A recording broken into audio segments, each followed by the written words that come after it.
All hail.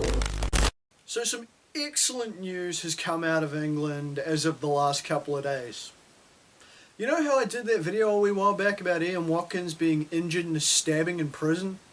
Well, it looks like somebody decided to finish the job correctly and Ian Watkins is dead.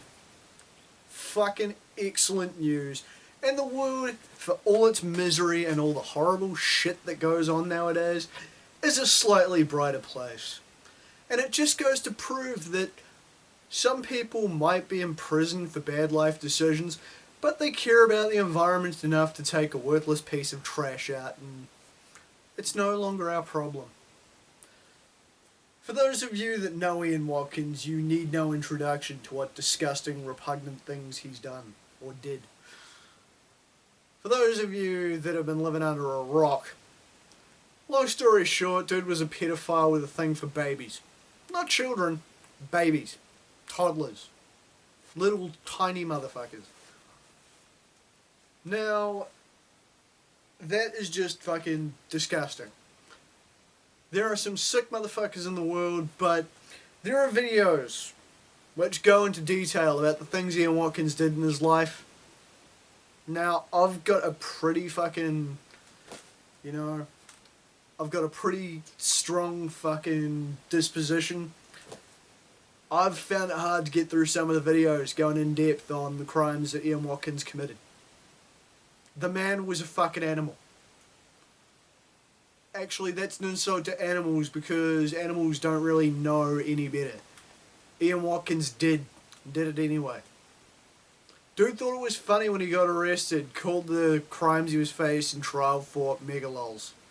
No, motherfucker, what's megalols is when a disgusting, repugnant pedophile gets shanked to death in jail because he's even managed to alienate the other prisoners.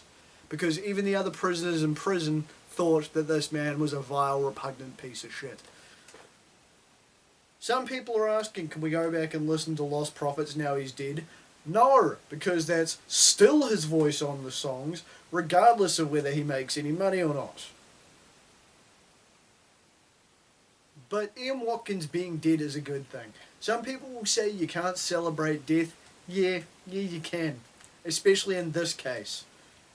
Because the man was an absolute fucking monster. You can morally grandstand whatever the hell you want. The fact of the matter is, this is one of those times where the dead doesn't have any due respect. In a perfect world, the man wouldn't be put in a coffin and buried. He'd be shoved in a fucking septic tank, because it's where he belongs with all the other shit. Ian Watkins brought no value to this world. You can like his music or whatever, cool. It doesn't change the fact that the man was a horrible, vile, repugnant excuse for a human being. And the only problem I have with this is that it didn't happen sooner. I don't know what the guy that nearly took his head off was in prison for. Whatever it is, he's at least gotten some good karma back by removing this filth off the face of this earth. Ian Watkins got what he deserved. He was an absolute fucking mongrel. And his death was fitting. It really was. It wasn't some dignified, grandiose exit. It was an embarrassing fucking throat slitting from another convict in prison. The man died alone in prison where he was paying for his crimes. That's poetic. That is wonderful.